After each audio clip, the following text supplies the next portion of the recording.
50 साल के बंदूकधारी हारून मोनिस को ढेर कर ऑस्ट्रेलिया की न्यू साउथ वेल्स पुलिस ने सिडनी का बंधक संकट सुलझा लिया है। पुलिस के ऑपरेशन में बंदूकधारी के अलावा 2 बंधकों की भी मौत हुई। 4 लोग जख्मी हुए हैं, जिनमें एक पुलिस का जवान शामिल है।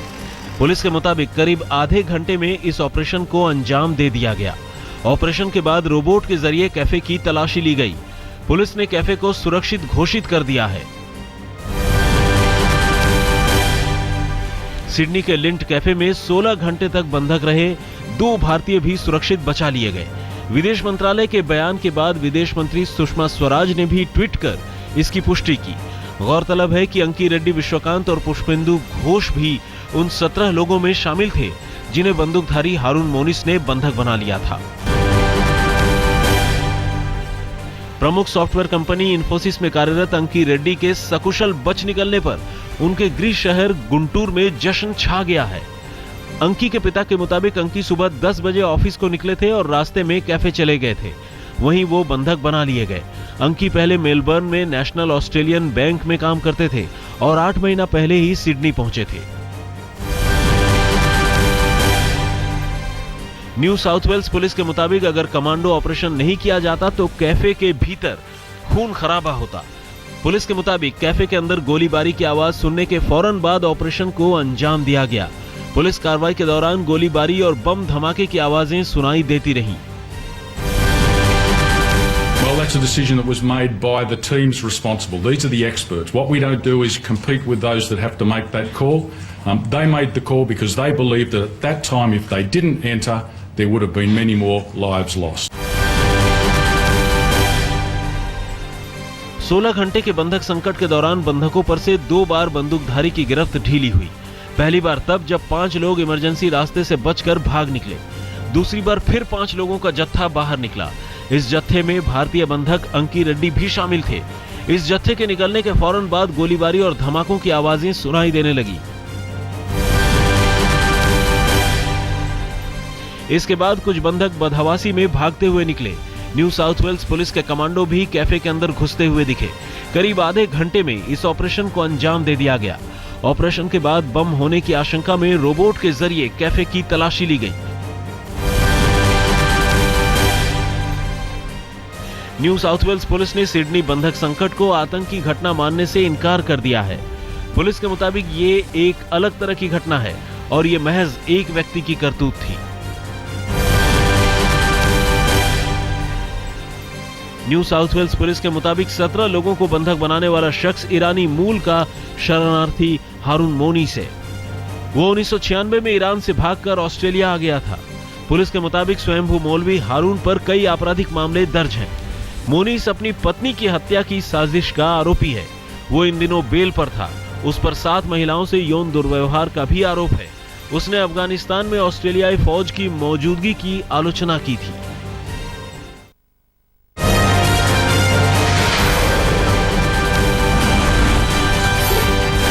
दिल्ली गैंगरेप कांड की दूसरी बरसी के मौके पर दिल्ली के मुनिरका बस स्टॉप पर कैंडल मार्च का आयोजन किया गया। इसी बस स्टॉप पर 16 दिसंबर 2012 की रात पीड़िता बस पर चढ़ी थी, जिसके बाद उसके साथ गैंगरेप हुआ था। उसी घटना की याद में बस स्टॉप पर काफी संख्या में लड़कियां मार्च करती हुई पहुंची। बस स्टॉप पर फूलों का गुलदस्ता चढ़ाया गया और कैंडल जलाया। दिल्ली गैंगरेप की दूसरी बरसी पर कल कांग्रेस के छात्र संगठन NSUI ने दिल्ली में कैंडल मार्च निकाला। इसमें बड़ी तादाद में महिला कार्यकर्ता शामिल हुई। NSUI कार्यकर्ता महिलाओं के खिलाफ अपराध रोकने के नारे लिखी तख्तियां लिए प्रदर्शन में शामिल हुए। दिल्ली गैंगरेप की दूसरी बरसी के मौके पर जयपुर में भी 1 बिलियन राइजिंग कैंपेन का आयोजन किया गया। कार्यक्रम में महिलाओं के खिलाफ हिंसा रोकने की अपील की गई। दिल्ली बीजेपी की महिला मोर्चा महिला सुरक्षा पर आज से 10 दिनों का अभियान शुरू कर रही है।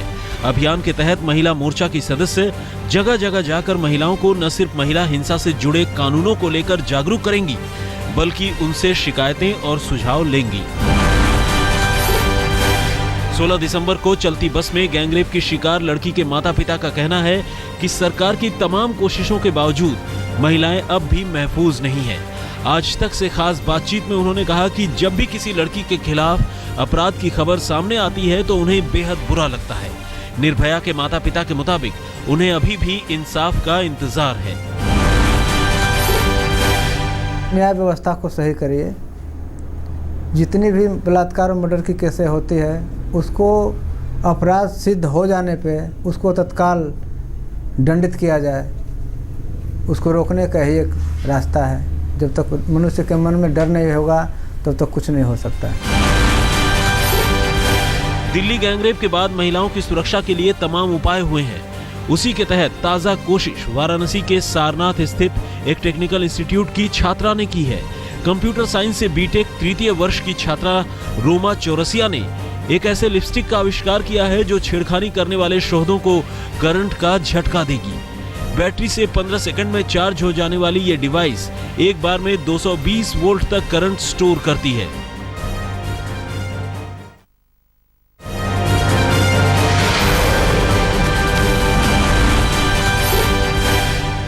दिल्ली के बीजेपी मुख्यालय में बम होने की खबर से कल सनसनी फैल गई। राजधानी के अशोक रोड स्थित बीजेपी दफ्तर में कल दोपहर एक फोन आया था जिसमें कहा गया था कि बेंगलुरु में आईएसआईएस के ट्विटर हैंडलर मेहदी विश्वास की गिरफ्तारी के विरोध में बीजेपी ऑफिस में बम प्लांट किया गया है। खबर मिलते ही बम निरोधक दस्ते ने पूरे दफ्तर की जांच की, लेकिन बम नहीं पाया गया। जांच में पता चला कि फोन सऊदी अरब से आया था। मोदी राज में सस्ताई का एक और पैगाम। आधी रात से पेट्रोल और डीजल के दाम में 2 रुपए गिरावट आई है। नरेंद्र मोदी के प्रधानमंत्री बनने के बाद पेट्रोल के दाम 9वीं बार और डीजल की कीमतें 5वीं बार कम हुई हैं। Punjab and Haryana high court ने आशुतोष महाराज का अंतिम संस्कार 15 दिन के भीतर करने के सिंगल बेंच के फैसले पर रोक लगा दी है। 1 दिसंबर को सिंगल बेंच ने फैसला सुनाया था जिसके तहत सरकार को 17 दिसंबर तक उनके शरीर का अंतिम संस्कार करना था। अब इस मामले की सुनवाई 9 फरवरी को होगी। बिलासपुर में नसबंदी ऑपरेशन के दौरान 13 महिलाओं की मौत को लेकर कल छत्तीसगढ़ विधानसभा में कांग्रेस ने हंगामा किया। विधानसभा के शीत सत्र के पहले दिन कांग्रेस विधायक विरोध स्वरूप काली शॉल ओढ़कर आए थे। बिलासपुर कांड में कांग्रेस ने सीएम रमन सिंह के इस्तीफे और स्वास्थ्य मंत्री अमर अग्रवाल की बर्खास्तगी की मांग की है। गुड्स एंड सर्विसेज टैक्स यानी जीएसटी से पेट्रोलियम पदार्थों को अलग कर दिया गया है।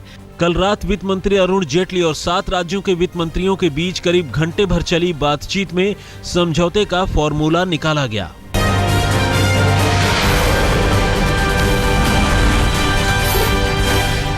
उत्तर प्रदेश के राज्यपाल राम नाईक ने सैद्धांतिक तौर पर धर्मांतरण को सही ठहराया है। एक निजी कार्यक्रम में कल इलाहाबाद आए राम नाईक ने कहा कि अगर अपनी मर्जी से कोई धर्म परिवर्तन करता है इसमें बुरा कुछ नहीं।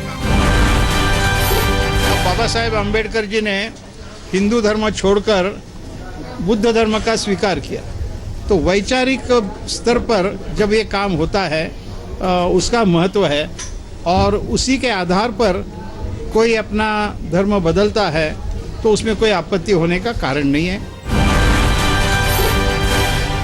राम मंदिर पर दिए गए बयान को लेकर यूपी के राज्यपाल राम नाईक पर कैबिनेट मंत्री आजम खान ने निशाना साधा है। रामपुर में आजम खान ने कहा कि राज्यपाल को संवैधानिक गरिमा का ख्याल रखना चाहिए। नैनीताल से बीजेपी सांसद भगत सिंह कोश्यारी ने मंदिर में राम कथा की जगह बीजेपी कथा करवाने की बात कहकर नया विवाद खड़ा कर दिया है। दिल्ली के वेस्ट विनोद नगर के बद्रीनाथ मंदिर के पास नुक्कड़ सभा में कोश्यारी ने ये बात कही। जब राम कथा है तो राम का काम तो भारतीय जनता पार्टी करती है, इसलिए राम कथा करो, उसमें भी भाजपा कथा होनी चाहिए ताकि आगे राम जी का काम भारतीय जनता पार्टी ठीक ढंग से कर सके। दिल्ली के संगम विहार में आम आदमी पार्टी के दिल्ली डायलॉग कार्यक्रम में पूर्व सीएम अरविंद केजरीवाल ने बिजली पानी को लेकर बीजेपी को निशाने पर लिया। उन्होंने कहा कि उनके जाते ही बीजेपी ने बिजली के दाम बढ़ा दिए। अगर आम आदमी पार्टी फिर से दिल्ली की सत्ता में आई तो बिजली पानी का बिल पूरा और बिजली का बिल आधा माफ होगा। लाइफलाइन वाटर को हम मुफ्त करेंगे, हर परिवार को फिर से 20,000 लीटर पानी तक का लाइफलाइन पानी दिया जाएगा।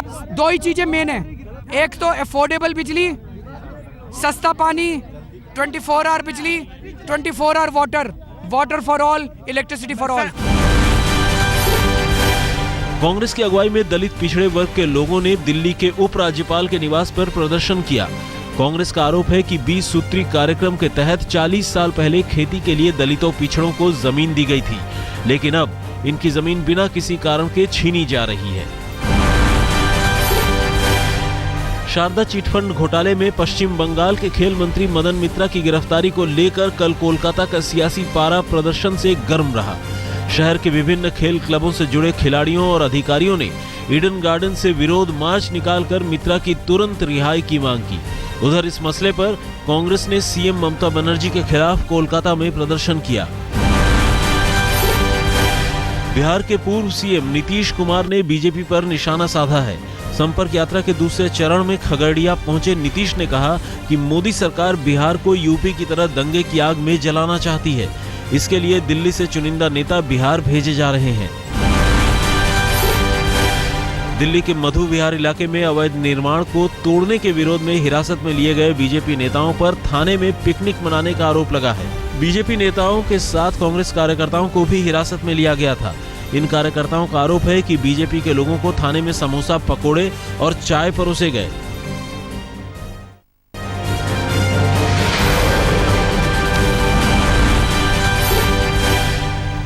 चीन के हेनान प्रांत के कराओके बार में आग लगने से 11 लोगों की मौत हो गई।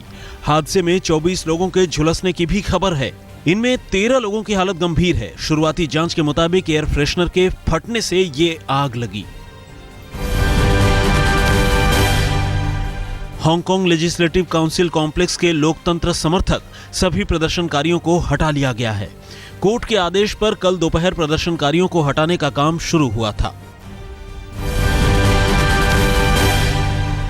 सरकारी नीतियों के खिलाफ बुलाए गए राष्ट्रव्यापी बंद से बेल्जियम की सड़क से लेकर हवाई परिवहन व्यवस्था चरमरा गई। रिटायरमेंट बढ़ाने और कल्याणकारी बजट में कटौती के खिलाफ बंद का आह्वान किया गया था। प्रदर्शनकारियों ने ब्रुसेल्स पुलिस पर अंडे, बोतल और पटाखे फेंके। कहीं कहीं आगजनी की घटना हुई। जर्मनी के शहर ड्रेसडन में इस्लाम विरोधी एक प्रदर्शन में 10,000 से ज्यादा लोगों ने हिस्सा लिया। खुद को पेगिडा यानी patriotic Europeans against the Islamization of the West कहलाने वाले प्रदर्शनकारी जर्मन सरकार की अप्रवासन नीति का विरोध कर रहे थे। 2024 ओलंपिक्स की मेजबानी के लिए रोम दावेदारी पेश करेगा। इटली के प्रधानमंत्री मेटियो रेंजी ने यह ऐलान किया है।